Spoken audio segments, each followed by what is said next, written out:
Olá pessoal, tudo bem? Estou aqui novamente para continuar o nosso conteúdo de concordância verbal.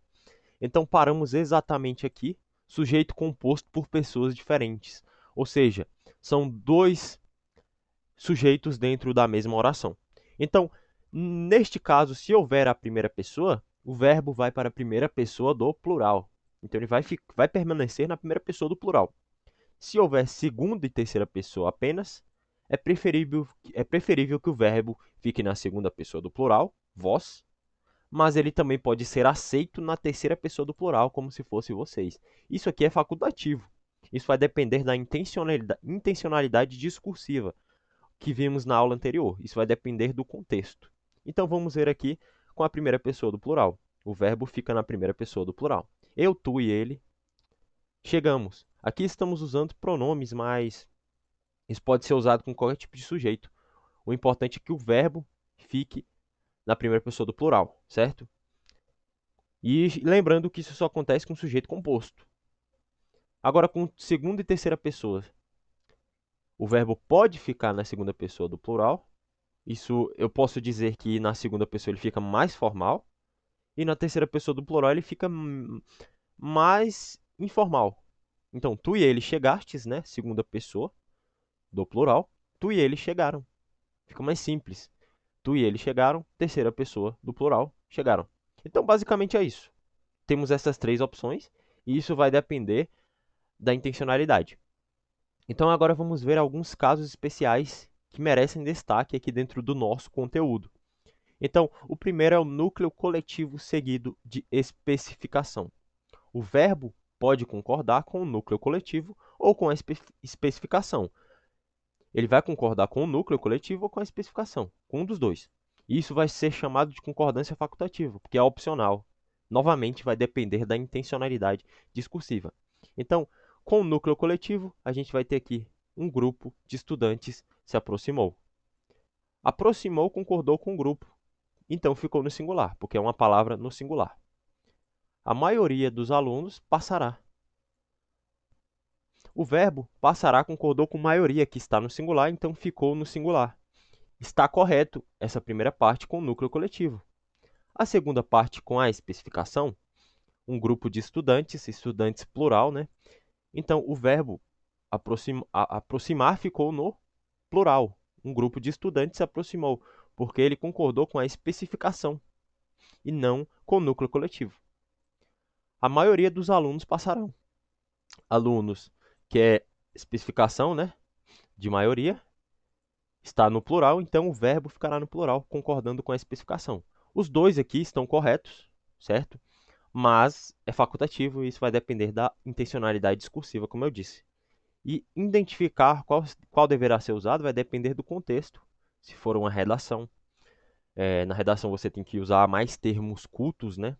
Se for um texto informal, se for uma mensagem de texto enviada para outra pessoa. Então, isso vai depender do contexto e você deverá interpretar este contexto. Então, por ser um processo facultativo, você pode utilizar qualquer uma das duas sem prejuízo gramatical. Mas, como eu disse anteriormente, isso vai depender da intencionalidade. Agora veremos o pronome de tratamento, né? Com o pronome de tratamento.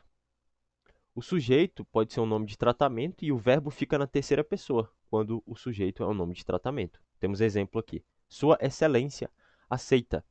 Sua Excelência está tratando de uma pessoa, é um pronome, é um nome de tratamento. Sua Excelência, o verbo concordou com Sua Excelência e ficou no singular. Sua Excelência aceita bem suas próprias limitações. Vossa Excelência aceita bem suas próprias limitações. Então, é simples, o verbo simplesmente vai ficar na terceira pessoa, do singular, tá? Ou plural também, dependendo da ocasião, se estiver referindo-se a mais de uma pessoa, tá? Então, é simples, são casos especiais que têm exceções e às vezes as exceções vão facilitar ou dificultar, mas isso é fácil de ser identificado. Então, aqui, a ocasião do nome próprio pluralizado. Então, o sujeito pode ser um nome próprio pluralizado. A flexão do verbo é determinada pelo emprego ou ausência de determinante. Determinante são as classes gramaticais que auxiliam o substantivo, tá? Então, sem emprego de artigo ou determinante. Estados Unidos enfrentam uma crise avassaladora. Aqui a gente não tem nenhum determinante, aqui a gente não tem nenhum artigo. Então, Estados Unidos enfrenta uma crise avassaladora. Está no singular. Estados Unidos, apesar de ser uma palavra pluralizada, ser um país, de ter diversos estados dentro desse país, está se referindo a apenas um país. Então fica no singular. Estados Unidos enfrenta. Não faria sentido eu colocar enfrentam. Estados Unidos enfrentam uma crise avassaladora. Agora, com o emprego de artigo ou determinantes, eu colocando os Estados Unidos enfrentam uma crise avassaladora. O os, esse artigo aqui, né? Artigo definido, ele está dando uma pluralização à palavra Estados Unidos. Porque estou me referindo a todos os estados que tem dentro dos Estados Unidos. Não como anteriormente, que eu me referi ao país como um todo. Então, é bastante simples. Quando isso acontecer, o verbo vai flexionar e isso vai depender do determinante, se tem ou não. Normalmente é artigo, mas podem ter outros determinantes, tá? Agora, com o pronome apassivador. O verbo concorda normalmente com o núcleo do sujeito paciente. Sujeito paciente normalmente vai ser o ser, a partícula de indefinição ou partícula indefinida, pis, o ser. Isso a gente viu nas aulas anteriores. Vocês podem estar observando, podem estar vendo. Então, exemplos aqui: iniciou-se a negociação, concluíram-se as apresentações. Normalmente, o verbo transitivo direto e verbos bitransitivos possuem voz passiva, funcionam como partícula apassivadora nesses casos. Então, o verbo, ele concordou com o sujeito paciente, certo? Ficou no singular.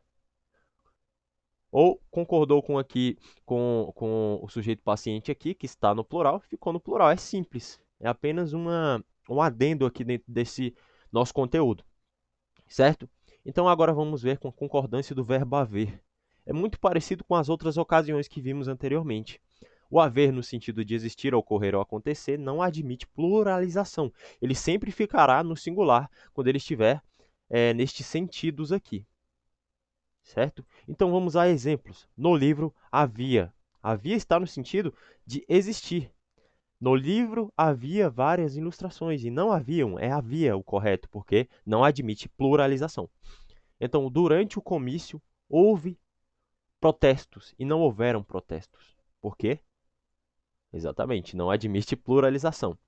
Pessoas, eu repito bastante algumas coisas aqui, mas é porque eu creio que pode até ser chato, mas o aprendizado ele vem da repetição. Eu já falei isso diversas vezes aqui. Então, nos meus métodos de estudo, eu acabo repetindo muitas coisas, muitas questões, muitos textos. Eu leio várias vezes, eu escrevo várias vezes, eu resolvo várias vezes. Então, eu creio que um aprendizado excelente seja esse, seja a massificação do conteúdo, mesmo que seja um conteúdo simples, tá? Então, vamos continuar. Então, o verbo haver, nesse sentido aqui, é um verbo impessoal, ele não tem sujeito, ele é uma oração sem sujeito, certo? Então agora vamos ver em verbos, fenômenos da natureza, que é o sentido denotativo ou sentido real.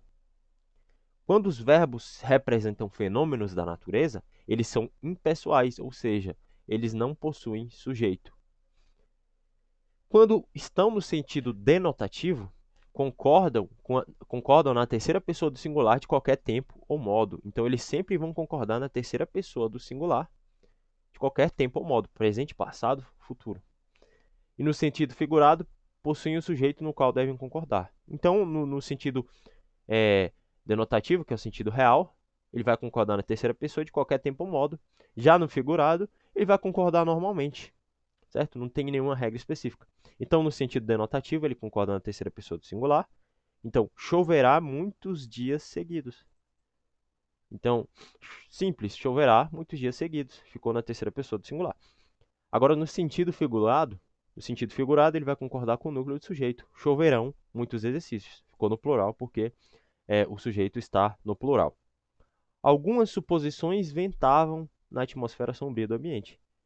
Sujeito no singular, no plural, verbo no plural. Muito simples. Então, fazer indicando tempo transcorrido ou clima. O verbo fazer, indicando o tempo ou clima, ficará no singular. Fazia 10 dias, alguns exemplos.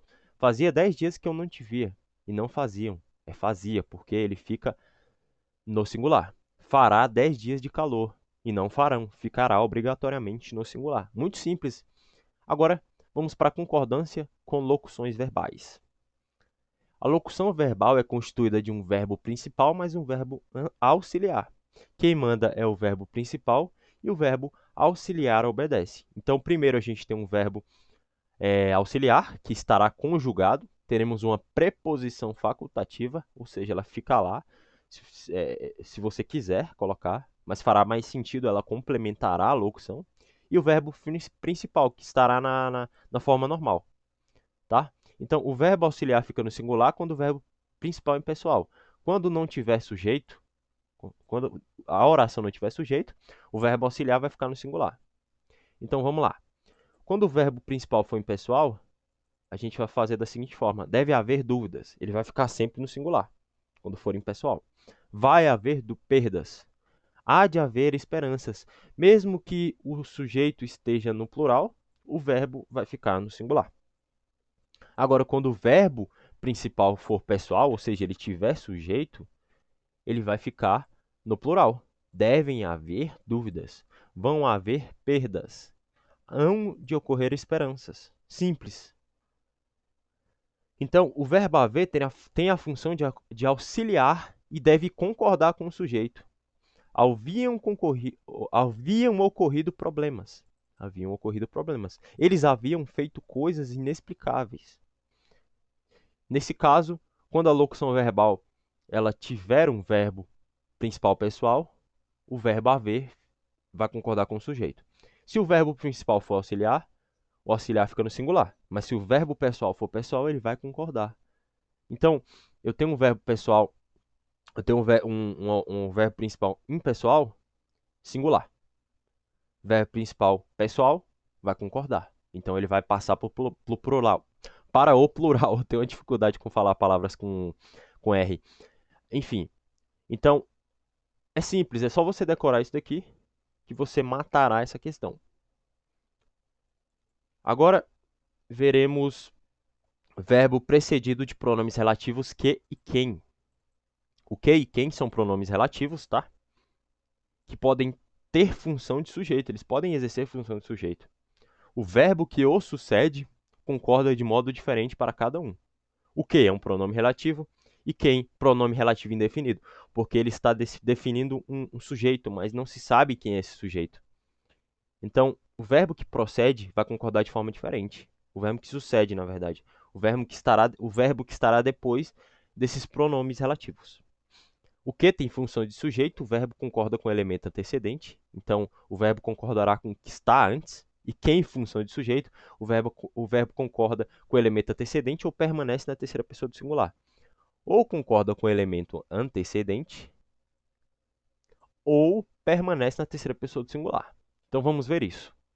O pronome relativo com função de sujeito concorda com o antecedente, certo? E o quem concorda com o antecedente ou permanece na terceira pessoa do singular. Então, vamos ver agora a concordância com o pronome que. Fui eu que fiz. Aqui é um pronome, né, que está referenciando um sujeito. Temos o pronome relativo que e o fiz, que é o nosso verbo. Eu fiz o trabalho. O pronome relativo que faz referência ao elemento antecedente. Eu. Então, no caso, o que aqui está fazendo referência a eu. O verbo sucede o pronome fiz. Ele está antes do pronome fiz, né? E deve concordar com o mesmo antecedente. Aqui, o fiz ele está sendo um pronome e ao mesmo tempo está sendo um verbo. Então, ele deve concordar com o antecedente eu. Então, os três acabam concordando. Eu que fiz o trabalho. Eu fiz o trabalho, nesse exemplo, o pronome que exerce função de sujeito sintático. Pronome eu exerce função de sujeito semântico. Por isso, o verbo concorda com ele. Então, o eu, sujeito semântico, que, sujeito sintático. Então, o eu e que acabam sendo ambos sujeitos, porque eles se complementam. Fui eu quem fiz o trabalho, então fiz está fazendo referência ao eu. E fomos nós que fizemos o trabalho. O fizemos está fazendo referência ao nós. Então, O verbo sempre vai fazer referência ao sujeito que antecede o pronome que. Agora vamos ver a concordância com o pronome quem. O verbo que precede o pronome relativo quem pode concordar com o elemento antecedente. Fui eu quem fiz o trabalho. Então, eu acho que a aula de hoje vai ficar por aqui. Eu tive um probleminha que eu vou corrigir agora. E logo mais a gente continua.